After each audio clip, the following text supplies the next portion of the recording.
Welcome to Academic, a space for thoughtful conversation between two scholars. No headlines, no sound bites, just an exchange of ideas.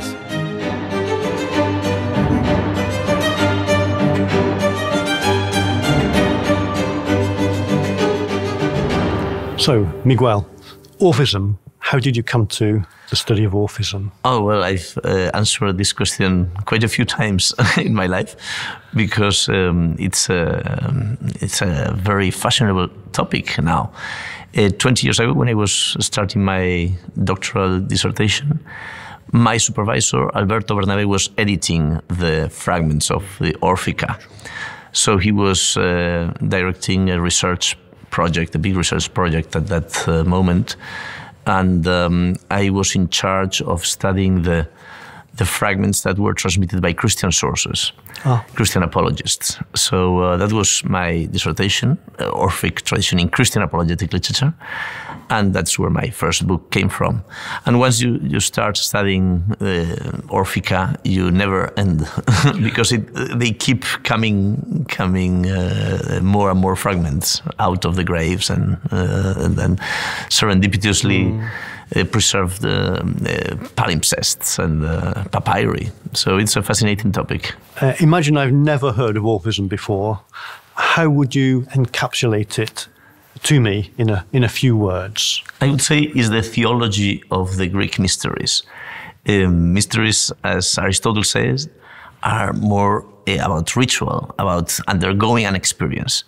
But of course, there is a certain level of speculation, of ideas that come out during this performance and this ritual that don't necessarily have to be systematized in a credo, but they're expressed through poems and through perhaps interpretations of these poems and prose works.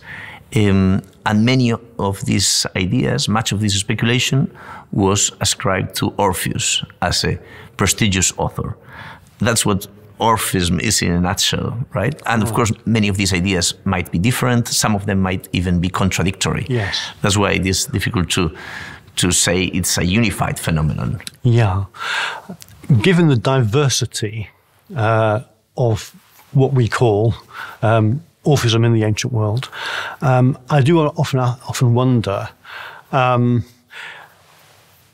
if you could approach all the individuals and these different groups associated with the different parts of what you study, would they all recognize the name of Orpheus and say, yes, that man is important in my life? Would that bind them together? I think most of the material we have would lead to people taking Orpheus as an authority, as a religious authority, yes. An ancient poet inspired somehow by the divinity. Even though what they might ascribe to him in terms of ideas about the universe or the soul or the gods might be different in each case. So there might be Orphics, so to say, in Italy, in Egypt, in Crimea, but they might have different ideas. They would, however, all share a certain approach to the world and the divine, giving weight to mystic rituals, to inspired poetry by Orpheus. So again, a mixture of common traits and many differences. Yes, sure. Right? Yeah. What about yourself? How did you come to study ghosts? Well, that was a very circuitous route. My PhD was on illegitimacy in ancient Greece, a good social historical topic. One of the ways in which the Greeks thought about illegitimacy was through the metaphor of crookedness and deformity.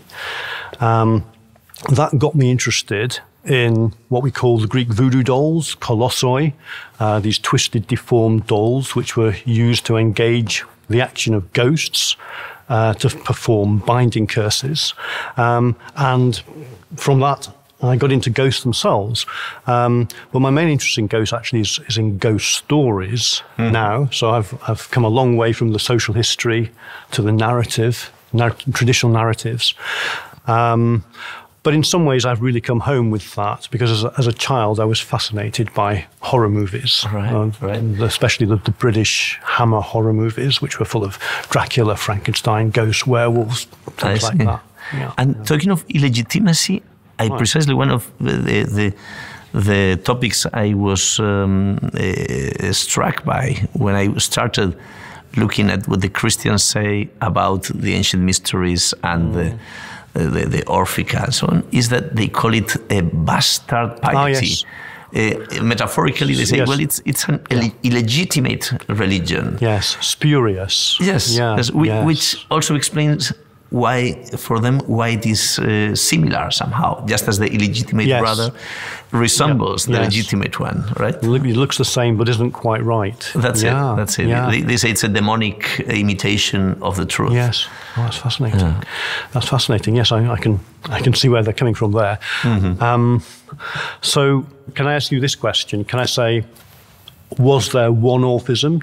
Did one Orphism exist? Were there many Orphisms? Or was there no Orphism at all? Right, that's the big question that has separated scholars for the last 200 centuries, right, or more even, because there's no such word as Orphism in the ancient sources. It's a modern construct, but it's a modern construct that aims to make sense of disparate evidence that somehow seems related to each other, right? But it happens with many other isms in the ancient world, with Gnosticism, right? Exactly. Pythagoreanism. We must start by saying, well, Orphism as such does not exist as a recognized phenomenon in the ancient world. What the ancients talk about is Orphica, or what Orpheus founded, or what Orpheus wrote, or even some texts which are not related to this explicitly to the name of Orpheus, but have a very similar traits to all this evidence that we call the Orphica, which is what Bernabé edited in the Teubner collection in 3 volumes. And now a new volume is coming, bilingual, Greek, English, in the Loeb classical series, with select fragments. So that should put Orphism a bit in the map for everybody. And, well, the big question is, to what degree do all these similar traits conform a unified phenomenon? Or is it just a name, Orpheus, to whom any weird things are ascribed to, right? And the right answer probably lies somewhere in the middle. I always like to speak of the 2 poles as extreme Orpheo enthusiasts, right? Who, in the past, a century ago, even they talked of an Orphic church, which of course never existed, and Orpheo skeptics who said, no, it's wrong to speak about anything deserving the label Orphic. And well, by now, most scholars, we try to avoid these 2 extremes. There was nothing as a unified Orphic doctrine or Orphic communities being alike all around the Mediterranean. That's not anymore the portrait. But on the other hand, as I said, there are increasing amount of evidence which shows that Orphic poems and Orphic rites were taken seriously in the ancient world, and a series of ideas about the afterlife of the soul and the origins of the universe and the gods were related specifically to Orphic poems. So that's when a graduate student comes to you to say, I would like to work on Orphism. My advice would be to say, okay, which dimension of Orphic materials would you like to study? This corpus of texts, this other one, rites, which period? So to discriminate a little bit. Sure. Yeah. Do you know that Ptolemy, of course you know, Ptolemy Philopator, there's a papyrus in which he says all priests have to hand in the hieros logos. Right, I didn't know that. Okay. And and it's a very surprising piece of evidence, because suddenly we don't know what to do with that. Why did he want the sacred story by these priests? Would he collect them for his library? We don't know what this decree pretends. So does he seem to be talking about one text or an infinite number of texts? If you have a hieros logos, hand it in. That's exactly what he says, yes. Up to the third generation. So he seems to be talking about family dynasties of priests, which would have a sacred discourse. Right. Might be a poem, might be instructions for rituals. We don't know what he means by hieros logos. But what is fascinating is that the state suddenly wants to centralize all these itinerant materials.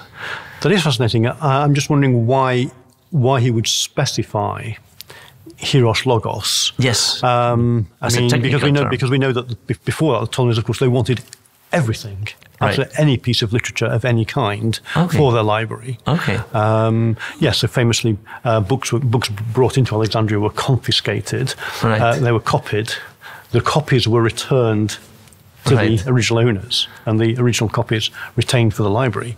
So they wanted everything. I'm interested as to why they should particularly have specified perhaps that kind of literature. This is the part of the library that was still felt to be incomplete, and they wanted to fill that hole, so to say.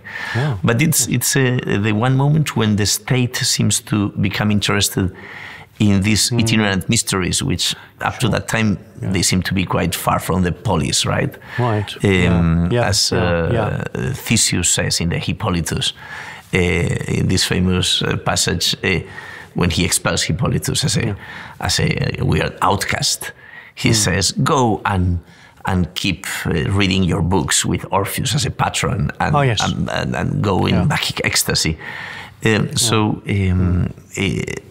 With this decree, we start to get the state involved in this world of the itinerant mysteries for reasons which are not completely clear. Of course, the culmination of that will be in Rome, the Senatus Consultum, the Bacchanalians. Yes, I was thinking that. Yes. That is the state getting interested in these kinds of cults in a big way, isn't it? So the Romans could never shake that off, could they? No, exactly. Yes. I mean, they became stricter and stricter, really, through the empire, didn't they? Right. With these foreign cults, which they seemed to identify with conspiracies against the state, didn't they? And conspiracies to overthrow the emperor. Yeah, the Graeculus, Sacrificulus et Vates, says Livy. These very suspicious Greek little priests little sacrificer spread prophet. the foreign cults as a virus. That would cause the women to leave their houses and all this disorder. Yes, well, we're back in the territory of Euripides again there, aren't we? The funny thing is that this replicates a little bit the arguments of Pentheus in the Bacchae. Yes, exactly, yes. Only that he ended up catastrophically. Exactly, The Romans were not afraid of that, clearly. Right. I wonder if, just taking a step back, I could ask you again about your starting point. Is it possible to define a particular conception of Orphism or attitude towards Orphism in the early Christian authors? Do they give us a different Orphism that we would... It's very interesting. Of course, they see in Orphic tradition many things that are too similar to what they are preaching. For them. That's why they speak about this bastard piety. With mysteries and particularly with the Orphica. So it's the narcissism of small differences. The narcissism of small differences. Exactly. The Freudian expression is very good for that. also with a momentous theological consequence, which is that if you admit that there is truth elsewhere, then you are not the only source of revelation.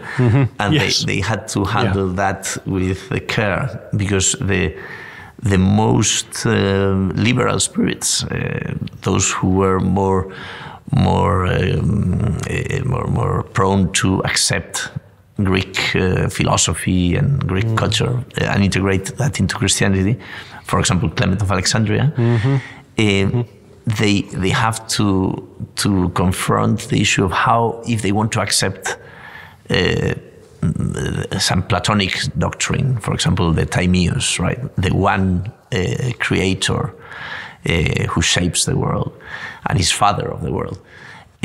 Where did Plato receive this wisdom from? Sure. So for some, they say, well, he got a spark of revelation, while the Bible has the great flames of revelation, so to say. Yes.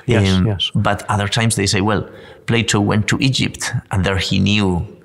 He became in touch with the Mosaic law, with Moses and the prophets. And so there are different explanations of why the Orphic poems that seem to proclaim one deity, they are used as a precedent to say to the Greeks, well, your own prophet proclaim one deity, and there are some Orphic poems which indeed are close to what we would call henotheism, right? Sure. The idea that Zeus is the only god, right? That's already in the Dervani papyrus in the 4th century BC.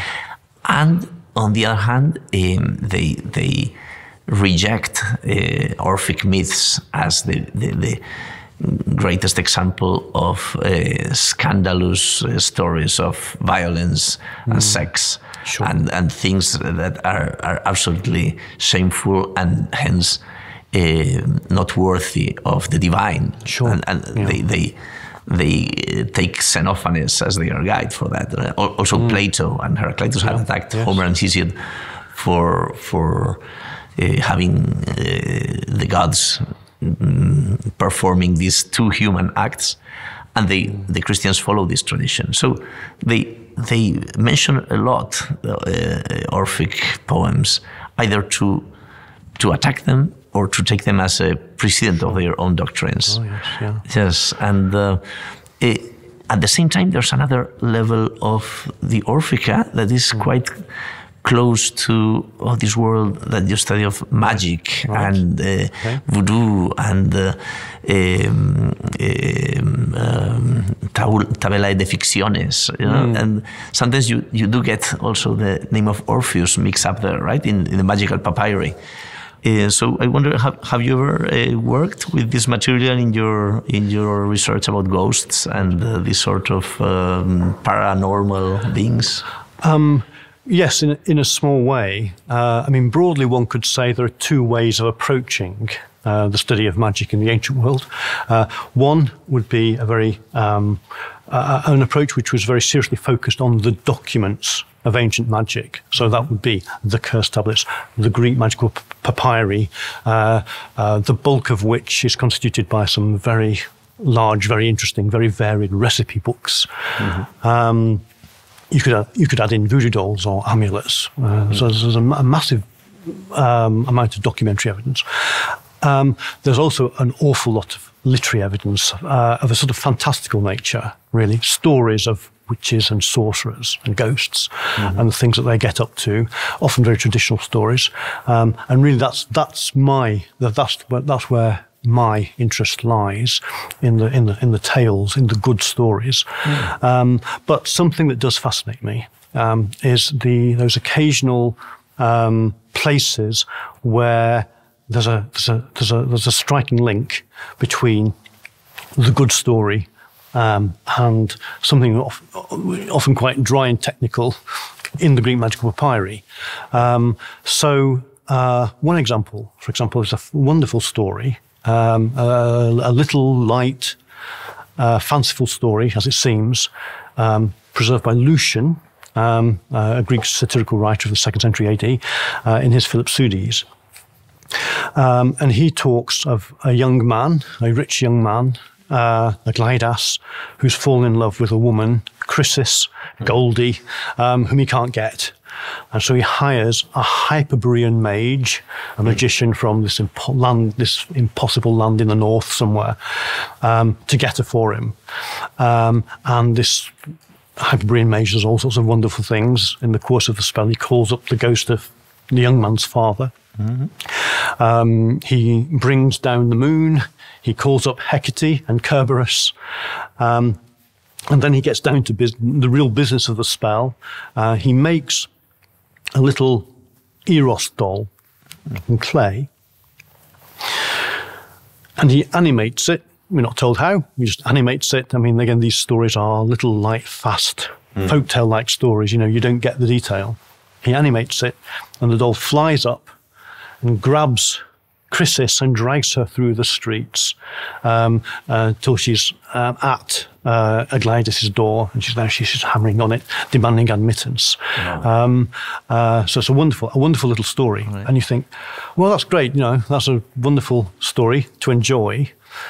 But how can that have had any sort of relationship at all with the world of practical magic? You know, it seems to be so divorced from anything that even if we don't believe ourselves in practical magic, you know, it seems so far removed from anything that the ancients could have thought they could do. And yet, in the Greek magical papyri, we find a wonderful recipe for a love spell. And what you do is you make a little doll of Eros, and you choke to death 7 birds in front of it. And that doll will then appear in her dreams to the woman you want, and sort of bully her in her dreams into coming to you. So you can see it's all there. So the birds, their souls are going to be sort of choked out of the birds. Their breath, their soul is choked out of the bird into the doll. And of course, they're winged creatures. So they're not only animating it, they're giving it wing. And that's how it's going to fly somehow to her mind, to her dreams, and do the work. So although the story is much more sort of crude and upfront and sort of physical and tangible, you can see that it maps very nicely onto this. So in some ways, I mean, I've sort of given you the juice of it. It's a rather technical, dry spell when you read it in the papyri, but you can see how they map onto each other in a very beautiful way. Yeah, and it's fascinating that the literary evidence from Lucian, in a kind of multi-layered, sophisticated work, suddenly overlaps with the very practical recipe in the magical papyri. Absolutely. That's very interesting. In fact, the parallel case in the Orphic evidence is the so-called gold tablets, where we get, as you know, very poetic hexameters telling the soul what she should do and say when she arrives to Hades and confronts the guardians, and then Persephone, and she should utter some formula. So this is possibly a part of a very poetic catabasis of the soul, a story in which the soul confronts and addresses Persephone, a bit like Odysseus when arriving to Arete, right? To scary and supplicating the queen Arete. It's a very poetic supplication scene.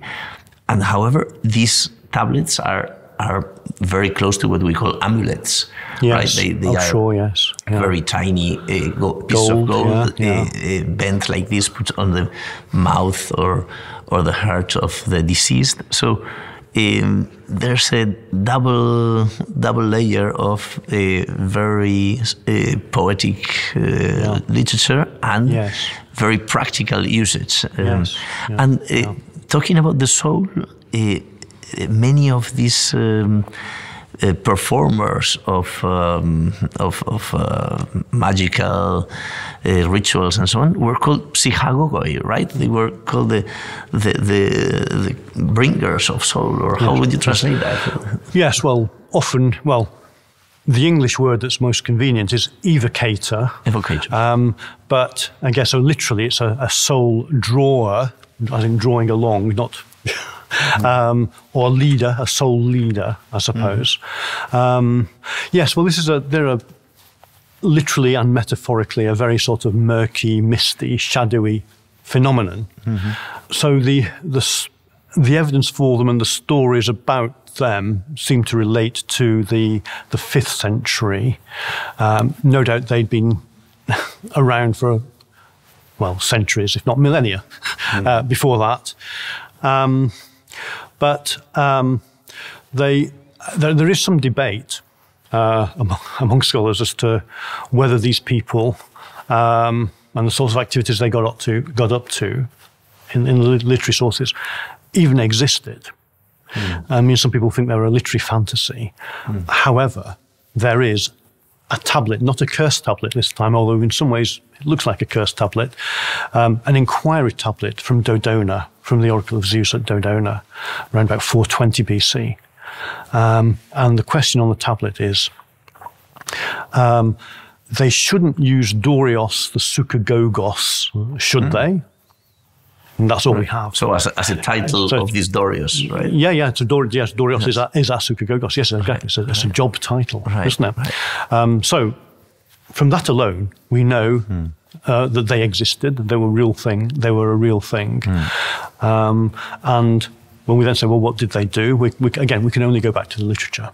Then, even though the literature might embellish, might be a bit more fantastical. But the literary sources, such as they are, indicate that they were probably concerned mainly with laying restless ghosts, putting restless ghosts to sleep, giving them peace, quietude, and that process would often, if not always, entail a conversation with the ghost. Right. Okay. Yeah. So they performed this task for the benefit of the ghosts and of the living who were not anymore hunted by these ghosts. Yeah. Yes, exactly. Well, obviously, I guess the starting point would always be the living who were being troubled by a ghost, harried by a ghost, or troubled by a ghost in some way. I mean, whether that's because you actually see the ghost, imagine you see the ghost attacking you, see the ghost in your dreams, or whether you associate some sort of phenomenon, some sort of disturbance around you to the action of a ghost. It's not really clear how that might begin. It seems that they were both based in fixed locations, some of which, or all of which, may have been oracles of the dead, but again, there are people out there who think that oracles of the dead didn't exist. Nonetheless, there are indications that the Sukagogoi were based somewhere. Right. And if they did their work where they were based, then that almost is, by definition, an oracle of the dead, I suppose. Also an indication that they would come to you. They would come to the spot that was troubled by a ghost. You would call them in. You know, they were an emergency service, as it were. What they could do, for example, would be they could use sheep in the location of bodies that were hidden in the ground, but presumably without due or satisfactory burial. And they could either release the sheep, and where the sheep would settle down, that was it. They would sacrifice the sheep, call up the ghost, speak to it.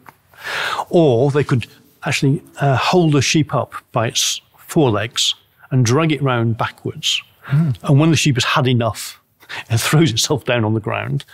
Then again, you sacrifice it. And you call up the ghost, you speak to the ghost, you find out what it needs, what it wants, and you do that. Interestingly, we're not told what you might have expected, which is they then dig up the body and give it, and then rebury it. Because I suppose if they tried to do that, they'd be embarrassed when they didn't find the body. So the solution seems to be something different. But yeah, so fascinating figures. Very, very hard to get a hold on them, to imagine exactly. I think there's no indication that there were any female ones. I mean, there may have been, but by default, our sources Right. Which always talk about men. The sacrifice of the sheep that you were mentioning reminds me so much of the Nekuya, right? Oh, yes. Which is a necromancy that performed by Odysseus. Yes, well, it's connected in to which that, he sacrifices sheep to feed the ghost of the dead with the blood. Yes, and well, it's undoubtedly connected. Yes, I mean, maybe at a crude level, inspired by, in fact. Although I'd prefer to think that both the Odyssey and the practice of Sukagogia, as it were, themselves came from the same place, right? You know, in Greek culture and belief, right? Yes, undoubtedly, the Nekuya is such a canonical scene that it influenced later performances. A good Psychagogos would say, "Well, I'm following Odysseus. I'm following Homer, right? In sacrificing the sheep."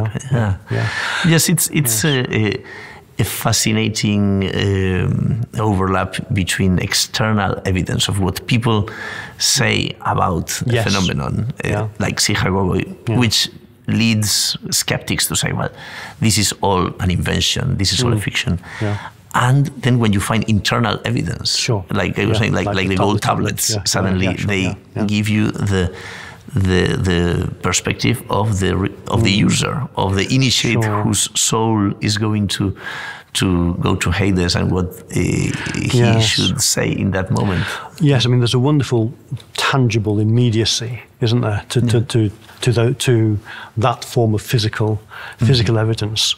I mean, again, moving on as it were to a sort of, in a sense, a parallel form of evidence, and back to magic again, the curse tablets, which we've mentioned, the Tabellaidae Fictionum.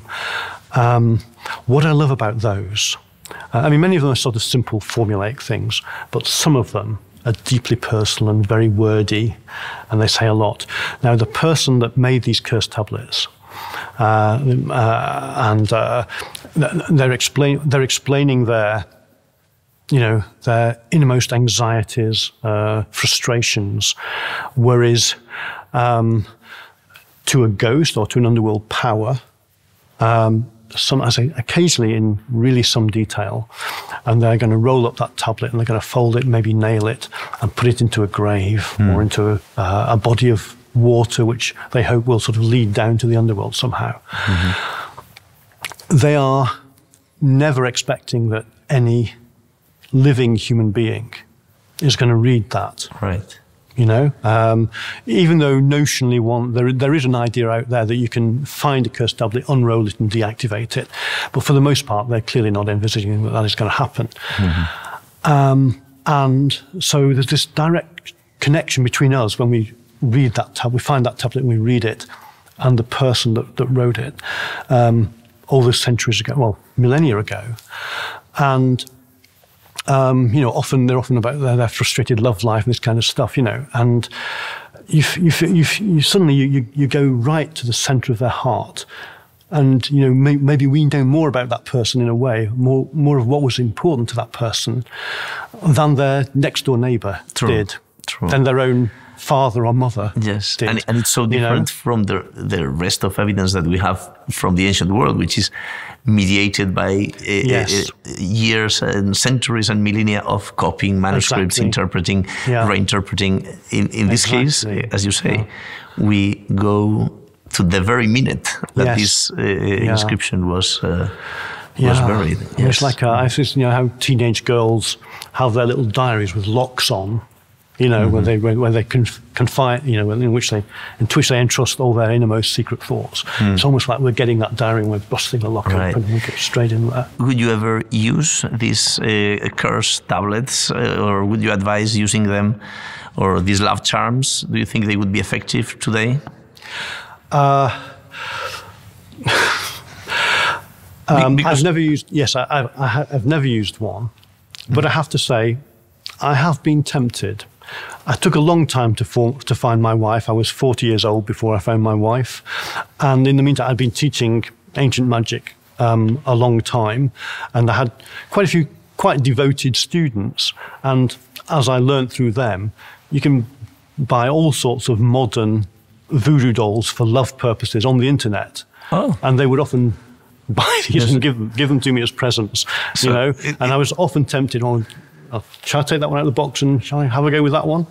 But I never quite got so round to it. So you see, our studies have a really practical result. Yeah. If one wants. Yeah. Absolutely. Myself, I think I will, when I die, I hope in many years, I will still engrave a little gold tablet just in case. Okay. So you remember which path to take through the underworld. And go with the initiates to the Orphism and have an eternal banquet. Okay, great. Good. Thank you. It has been a pleasure to chat with you in this day. Yes, it's been great to talk to you, Miguel. Thank you.